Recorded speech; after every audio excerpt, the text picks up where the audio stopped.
hendaklah kamu sempurna bagaimana Bapamu sempurna adanya. Bapak Ibu, saudara-saudari yang terkasih dalam Kristus, pada tahun 1947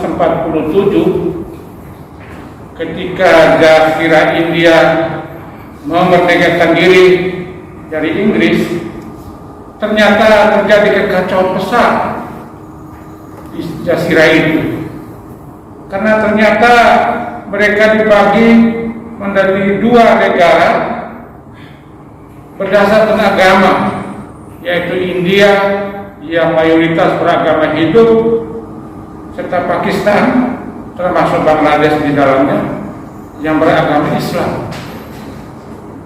Kekacauan terjadi di mana-mana dan mereka saling membunuh satu sama lain.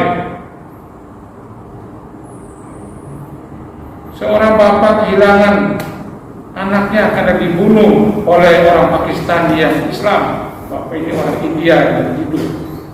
Maka dia membunuh bukan seorang anak yang sedang besar, tapi seorang bayi yang sedang digendong ibunya, membunuh anak Pakistan, bayi Pakistan yang muslim ini.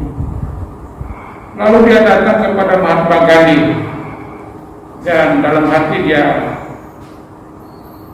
begitu yakin bahwa dia akan masuk api neraka karena telah membunuh bayi yang tidak berdosa ini. Waktu berjumpa dengan Mahatma Gandhi, dia mengatakan, saya ini pasti masuk neraka. Mahatma Gandhi, kenapa? Karena saya telah membunuh seorang bayi Pakistan yang sedang digendong oleh ibunya, karena anak saya sudah dibunuh oleh orang Pakistan. Mahatma Gandhi mengatakan, siapa bilang kita masuk neraka? Lalu orang itu mengatakan kepada Mahatma Gandhi, apa yang bisa saya lakukan? Ya, sekarang ambil anak Pakistan yang orang tuanya sudah tidak ada lagi, bawa ke rumahmu, pelihara, rawati anak itu dengan sebaik-baiknya, dan dia tetap menjadi hidup dan dia menjadi orang yang baik, karena engkau harus berbuat baik. Mahatma Gandhi menegaskan bahwa mengampuni, memaafkan, memberi, bermurah hati adalah inti dari cinta kasih. Beliau bukan orang Kristen, tapi dia sering akrab dengan kitab suci dan begitu dekat dengan Yesus tanpa dibaptis. Dia begitu mengagungkan nilai-nilai yang diajar oleh Yesus. Bapak Ibu, saudara-saudari yang terkasih, dalam bacaan-bacaan kitab suci pada hari ini dengan sangat jelas dan terang, sebenarnya tidak perlu ada khotbah lagi, bahwa nilai cinta kasih dihayati oleh tokoh-tokoh kitab suci dengan sangat baik. Yang pertama, Daud. Dalam bacaan yang pertama tadi, kitab Samuel,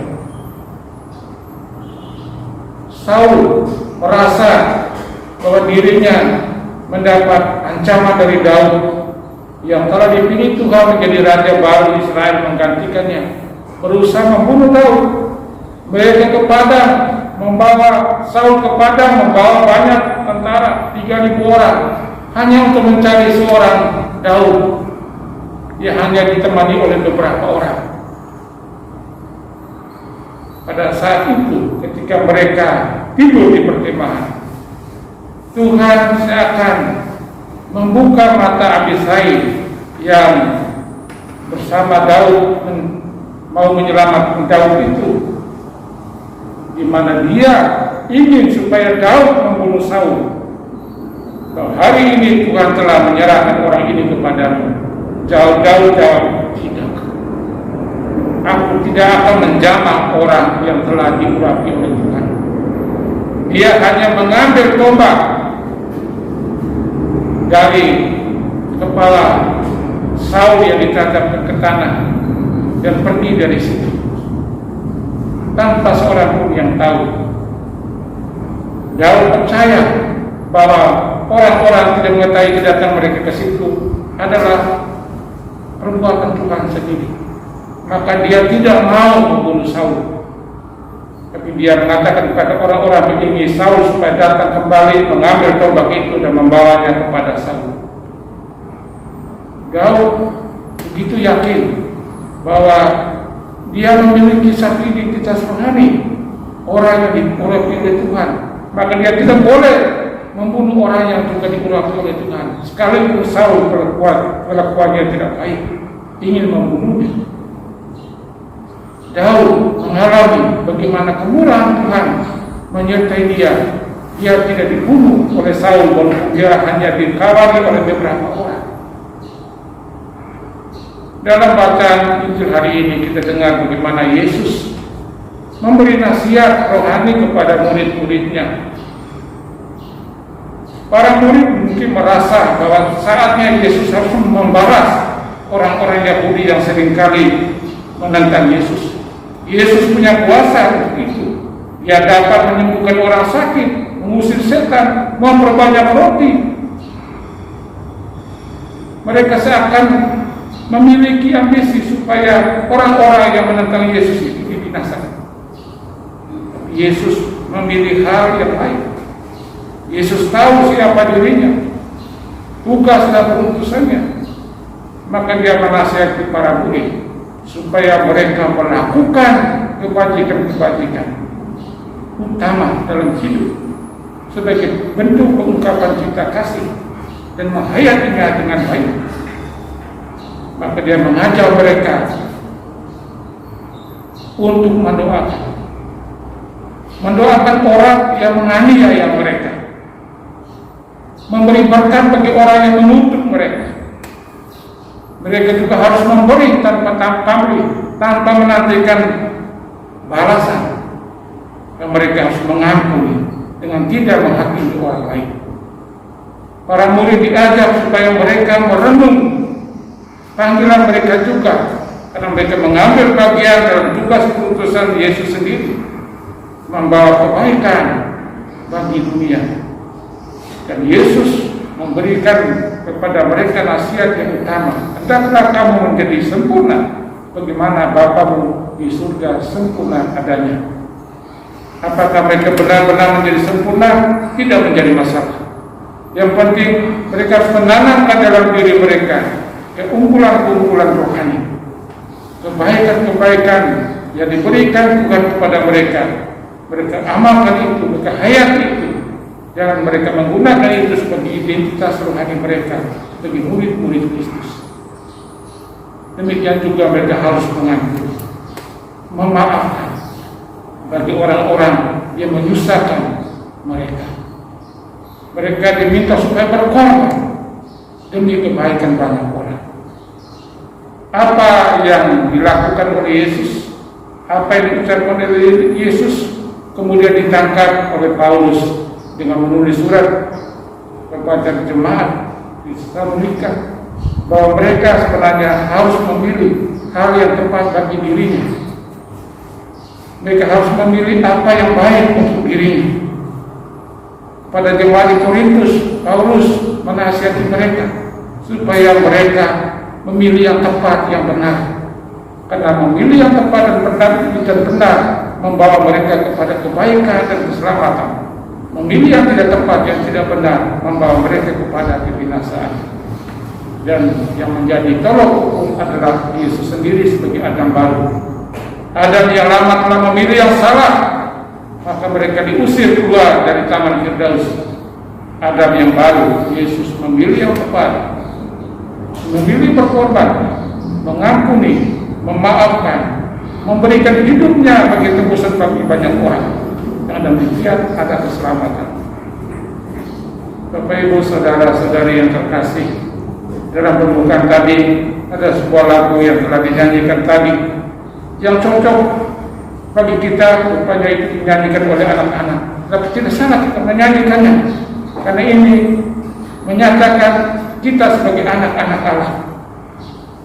Itulah lagu misi kita, misi kita kasih Yesus, misi kita kasih gereja, misi cinta kasih kita juga, bahwa datang kepada Tuhan di anak-anak yang polos hatinya untuk dibentuk oleh Tuhan dalam membagi, mendoakan, dan memberkati semua orang. Moto anak-anak misioner, doa, derma, dan korban. Mereka menyanyikannya dengan gembira. Baiklah kalau kita menyanyikan itu dalam perbuatan nyata kita setiap hari di tengah keluarga dan komunitas kita, di mana doa menjadi pokok, di mana kita mengalami kehadiran Allah di dalam relasi kita dengan Tuhan dan sesama. Tuhan selalu mengajar kita untuk berbuat baik. Tuhan selalu mengajar kita untuk memberi. Tuhan mengajar kita untuk tahu berterima kasih, mengucap syukur, dan menjadikan orang lain sebagai orang yang begitu dekat dengan kita, yang patut kita kasihi, yang patut kita perhatikan dalam hidup sehari-hari. Yang kedua, kita mengampuni, memaafkan sebagai unsur korban, di mana kita mau berkorban perasaan. Kita mau supaya hidup kita jangan ditekan oleh perasaan-perasaan kita yang mau membalas dendam, yang mau membuat pemberontakan, tetapi penuh dengan cinta kasih, mau memaafkan, mau mendamaikan. Apakah itu dalam keluarga kita, apakah itu dalam komunitas kita. Sering terjadi dalam keluarga kalau seorang bapak seringkali berselingkuh, istrinya membalas dendam dengan berbuat hal yang sama sebagai pembalasan dendam. Itu tidak dimaksudkan oleh Yesus. Kita mau supaya kita menjadi orang yang membawa damai dan pengampunan. Bisa juga di dalam suatu komunitas dan suatu terikat, anggota menjadi membangkang kepada pimpinan karena menilai pimpinan yang salah. Padahal kita tahu bahwa setiap orang mempunyai kelemahan dan kekurangan. Apakah lebih baik kita memahami dan mencari jalan keluar daripada membangkang dan menjauhkan diri dari komunitas ini? Bapak Ibu saudara-saudari yang terkasih, hari ini adalah hari di mana kita diajak untuk merenungkan kembali identitas rohani kita, memberi, mendoakan, mengampuni, memaafkan. Dengan cara itu kita berjalan menuju kepada kesempurnaan. Hendaklah kamu sempurna seperti Bapamu yang ada di surga sempurna padanya. Amin.